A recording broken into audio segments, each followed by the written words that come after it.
checking. I hate the internet. I hate the internet. I hate the internet. I hate the internet.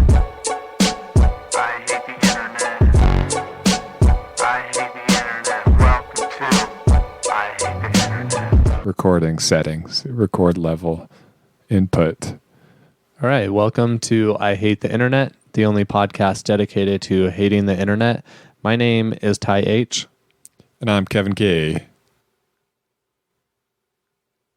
This week on I Hate the Internet, we have a story from Slate.com by a one Rachel Withers, who states, "I don't date men who yell at Alexa. How you treat your digital assistant says a lot about you." And she continues her article of where the title is on the Slate, where in the article says, "When Jeremy barked orders at his personal assistant, she didn't flinch, but I did. Something about the sound of his sharp, commanding tone, directed not at me, but still at a woman, repulsed me. In the few weeks we had been dating, he had never spoken to me this way. But could he? Hearing Jeremy make ungrateful demands didn't make him seem powerful or important. He sounded entitled and difficult, like someone who enjoyed commanding for the sake of commanding. He would ask her to do things he could easily have done himself, almost as if to prove that he could. Surely it would take less time to reach out and hit the light switch by the door than to bark, 'Alexa, lights on,' every time he entered the apartment." Wow. This Jeremy guy sounds like a real nightmare. Honestly, if the way you treat your things says a lot about you. For example, my friend is an alcoholic, and he treats the alcohol not very good, but he just drinks it all, and that's the worst thing you could do is eat something. And the reason your friend is bad is because that alcohol is a woman. Right. And you wouldn't eat or drink a woman just because it got you drunk. Well, see, one of the things he did once was he took a Corona Light and he chugged the whole thing and smashed the bottle on his head just to show people that he could. But as we all know, Corona Light is a woman's drink, and so that makes the bottle itself of the female gender. And yeah, what's he going to do next? Smash his girlfriend over his head after he drinks her? See, that's what I was getting to, is that he did exactly that. He drank his girlfriend, He really and when did he that. was done with his girlfriend, he smashed her on his head. And because he was at a party, and I think that's what frat people do. Yeah, I have this friend who was walking around the house, and he stubbed his toe, and it really hurt.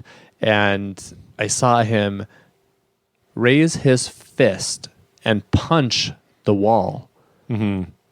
Now, had he stubbed his toe on his girlfriend, would he have punched his girlfriend?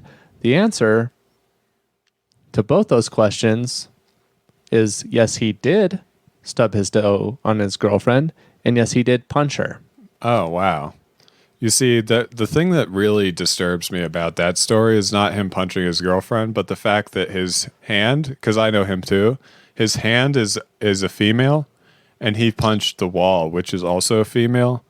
And so I think the worst thing you can do than just punching a female is to use a female to swing around and hit other females with. And that's what he did. I knew this guy once that would just go around in public and just, and this is bad. This is not to be joked about, but he would go out in public and just pick women up and just swing them around and hit women with women. And that's the worst thing you can do. And that's how you know he wouldn't make a good boyfriend. It's super problematic to be honest. You know, when you're ever rude or have a moment of rage and you take that out on something that's not a person, just remember that could actually always be a person. Right. You don't necessarily know that someone isn't a person. For example, well, people see this is where sometimes you get kind of confused with technology. Is that the way we know that people are people is that they can talk, and so if a That piece, is what makes a person. yeah. So if something can talk, then it's a person, and if you hit it, then you're hitting a person, and and that and that's how you know that it's you shouldn't date them. The thing is, what I don't understand is I actually know Jeremy. He's a good friend of mine, and what I don't understand is why he doesn't want to help Alexa grow. Like maybe Jeremy should do the laundry for Alexa every once in a while. Maybe Jeremy should make Alexa dinner every once in a while. Maybe And he should turn Alexa's lights on for her. and what I'm saying is maybe Alexa deep down wants to be a lawyer or a doctor or a construction worker or working on an oil rig. You just don't know what Alexa's aspirations are. And unless you actually ask Alexa what she wants to do with her life, you're never going to know. And you're just going to keep going around in these same circles with Alexa saying, Alexa lights on, Alexa lights off, Alexa lights on, Alexa lights off. And you're never going to take your relationship to the next level. And she's not always going to be able to turn the lights on or lights off right away. And so if you're yelling at her, then you're really yelling at your girlfriend. Right. And the other thing is, Alexa might not actually want children. I was going to say this because if you have sex with your girlfriend, you need to have sex with Alexa and you need to do it right. You need to treat them both exactly the same because they are exactly the same. Why would you ask your Alexa to turn the lights on if you can just do it yourself? This is what I always wonder. Why would you even bother having a blender if you can just take all the fruit yourself and just mash it up in your hands and stick some ice and chop up some ice with a hammer and then mix it together and with a spoon, you know? Why do you need a blender? That sounds like a perfectly good smoothie. Yeah. I mean they didn't invent walking so you could not even walk and just use a car. Yeah. Why would you need a washing machine when you have a perfectly good woman at home? Right. And why would you use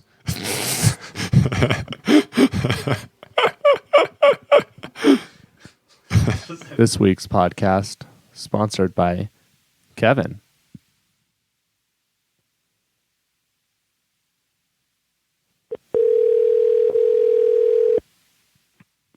Hello?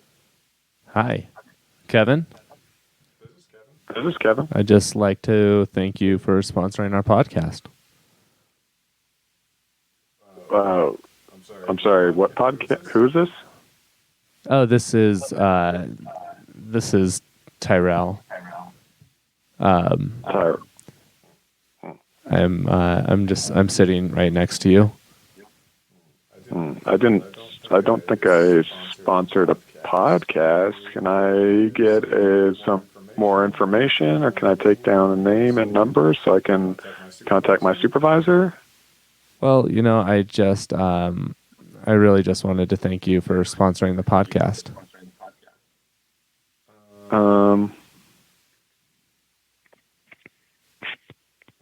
Okay.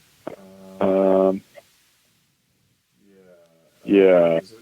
Is it okay if I get your number and I call you back later? What is the podcast called? It's called I Hate the Internet. I hate the Yeah, and you do it with me. Actually, you're sitting right here in front of me. We've been doing the podcast. We just finished an episode. You told me that you would sponsor it this week, and maybe I could sponsor it in the future, but you really wanted to do it this week. Oh, okay. Oh, yeah. I think I'd rather not do be on the 4chan episode because I don't want my agent says that I'm not supposed to do the thing where I'd be on the 4chan. Okay, I hope you have a good holiday, and we're closed for the day. Okay, bye.